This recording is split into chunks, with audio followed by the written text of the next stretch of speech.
Naam, waligia ni vetu wa Feti Media, ni time nzuri kabisa hii, nakutana tena hapa nyumbani Feti Media kwa ajili ya kuendelea kuhabarishana, kupashana habari moto moto kutoka sehemu mbalimbali ulimwenguni. Cha msingi ni wewe kuwa karibu na sisi sambamba kabisa kuendelea kupata habari zetu hapa Feti Media. Mambo ni mengi sana kwa siku hii ya leo.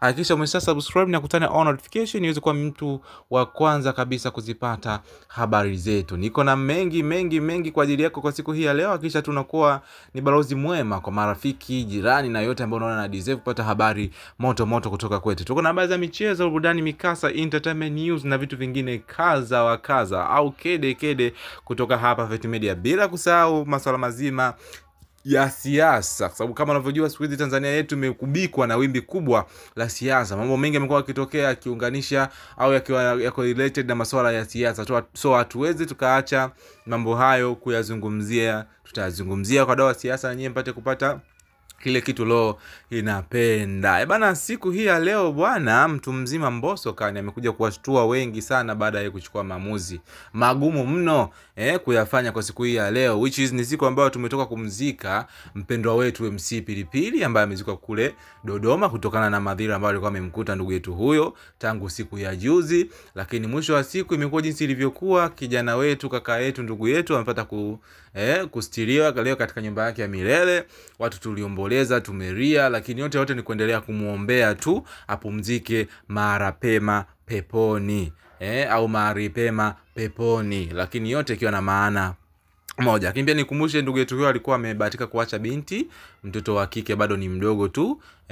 Kwa ni jambo la kuendelea kuombea pia kwa ujumla familia ya mzee ya Mr Pilipili au MC Pilipili na mtoto wake huyo ambaye amemwacha, kwa sababu bado ni mtoto mdogo sana ambaye alikuwa anahitaji mno malezi ya baba na mama kwa pamoja. Hata kama wazazi wake walikuwa wako separate, lakini yeye alikuwa anawish kuona baba akikuwa, akimwona baba akikuwa, akimwona mama kama familia zingine ambazo wamekuwa wakipitia, which is kila kitu ni mipango ya Mungu. Kwa tuendelee kushukuru kwa kila jambo, lakini tusisahau kuweka katika maombi yetu familia hiyo ya MC Pilipili. Nilikuwa nazungumzia issue nzima ya ndugu yetu Mbosso Khan kujilipua, yani kujitoa sacrifice, kujitoa sadaka himself kutokana na kile kitu ambacho amekifanya, ambacho kwa jamii kwa sasa inaonekana kitu ambacho hakustahili ukifanya kutokana na situation ambayo tuko nayo sisi kama Watanzania tuko nayo kipindi hiki hapa ambacho tumekuwa tukipitia mengi. Kama unakumbuka kabla hata kifo cha ndugu yetu huyu MC Pilipili, kulikuwa na jambo pia ambalo lilikuwa limetokea hapo nyuma. Tulipoteza vijana wenzetu wengi, marafiki zetu, watoto wetu, ndugu zetu wa karibu,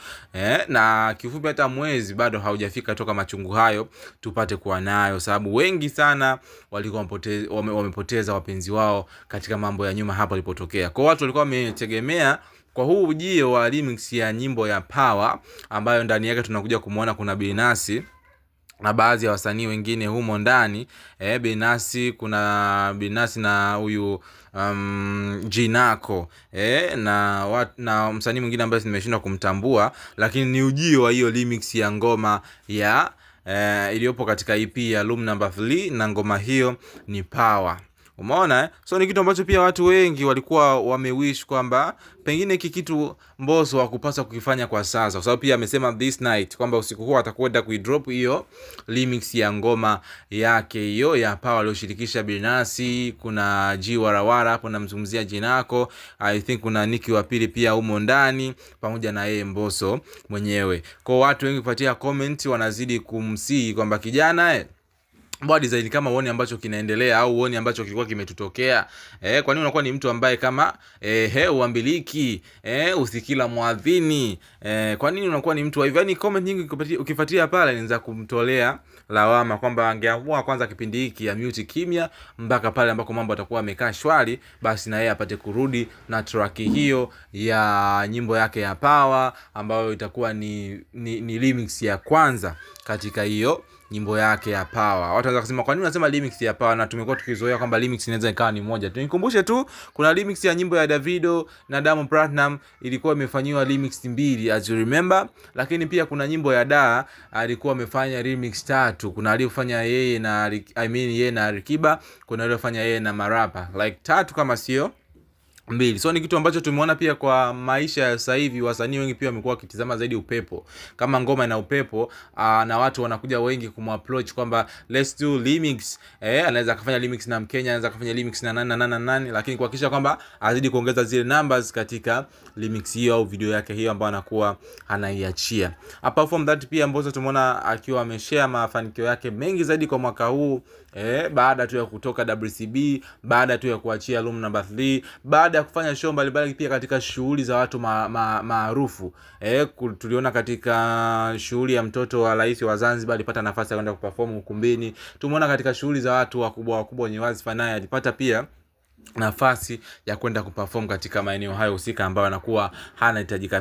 Pia nikukumbushe pia alikuwa ni miongoni mwa watu ambao wamepanda katika majukwaa ya siasa katika chama tawala. Tumeona katika kampeni za CCM mwaka huu hapa, alikuwa ni msanii ambaye amepanda katika majukwaa hayo. So tumeona pia mafanikio mengi ambayo ameashia hapo, magari ya milioni 200 na zaidi, majumba kwa wajengea wazazi wake. Kwa hiyo tumeona kuna ile nguvu ya mtu binafsi kwamba unapokuwa wewe kama wewe unakuwa on decide where to go, what to do na vitu vingine kama hizo. Kwa sababu tunaona alivyokuwa WCB kulikuwa na ile limit. Kama unavyojua ukishakuwa katika under label lazima ufuate zile sheria na mkataba unasema nini. Kama ilikuwa ni kwa mwaka mmoja wewe utatoa ngoma 4, just chill, utatoa ngoma 4. Ila kama utakuwa na budget zako wewe kama wewe, you can do it kwa kujimanage wewe, music sijui kuproduce kwa director, masuala ya production studio na production kwenye video, yote yatakuwa juu ya kwako wewe. Lakini ukitaka ufuate mkataba unasema nini, basi you have to be quiet kwa mwaka,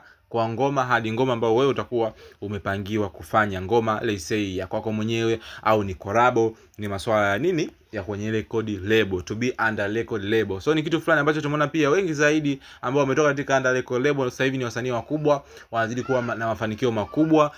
Unaweza kumzungumzia kwa upande fulani pia hata ndugu yetu Harmonize, sababu yeye ndiye alikuwa picture ya kwanza kuonekana kama ni okay, kumbe labels za mzee zinakuwa zinawabana watu. Lakini licha hivyo tumeona pia Rayvanny naye alipotoka mafanikio ni makubwa, na ametengeza history ya kuweka more viewers on YouTube, 1 billion.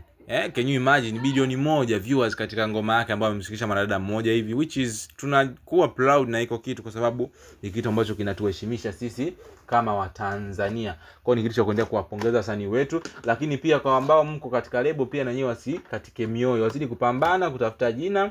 Last time ukifika na wao watoke kajitafutie, kwa sababu sio siku zote mtu utakao lelele na wazazi wako tu. Kuna muda ambao pia unakuwa sasa uende ukajitegemee wewe kama utakuwa na uwezo wa support wengine wa support, ili mradi wapate kufika katika level ambazo na wao watatoka sasa wakaende kujitafutia maisha. Ndivyo wanavyokuwa nataka hivyo, sio kwa muda wote kwa depend tu unawategemea watu, depends on people, kwa sababu leo unawategemea wapo, kesho hawapo. Je, leo hao unawategemea hawapo na ulikuwa